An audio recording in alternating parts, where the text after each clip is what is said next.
ഫ്ലൈറ്റിൽ നിസ്കരിക്കാൻ പറ്റൂല എന്നാണ് പലരുടെയും ധാരണ. അവിടെ മുസല്ലൊന്നും വിരിച്ചിട്ടൊന്നുമില്ല. പക്ഷേ നിങ്ങൾ ഫിഖ് പഠിക്കണം, ഉലമാക്കളോട് ചോദിക്കണം.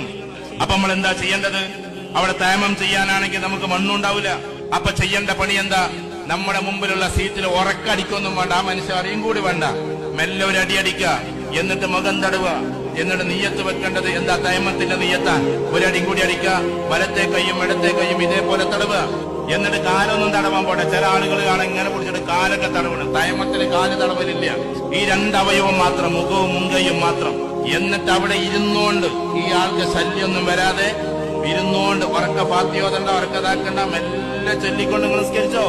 എന്തൊരു രസം ഉണ്ടാവും. ആകാശത്തിലൂടെ സഞ്ചരിക്കുന്ന ഫ്ലൈറ്റിലിരുന്നിട്ട് 100-400 ആളുകൾ സഞ്ചരിക്കുമ്പോ നിങ്ങളിരുന്ന് നിസ്കരിക്കുകയാണ്. അള്ളാഹ്ക്ക് എത്രമാത്രം ഇഷ്ടമായിരിക്കും അത്. വായുലോകത്തിലൂടെ പോകുന്ന ഫ്ലൈറ്റിലിരുന്നിട്ട് പ്രാർത്ഥിക്കുന്ന നിങ്ങളെ ജഗനിയന്താവായ തമ്പുരാൻ എത്ര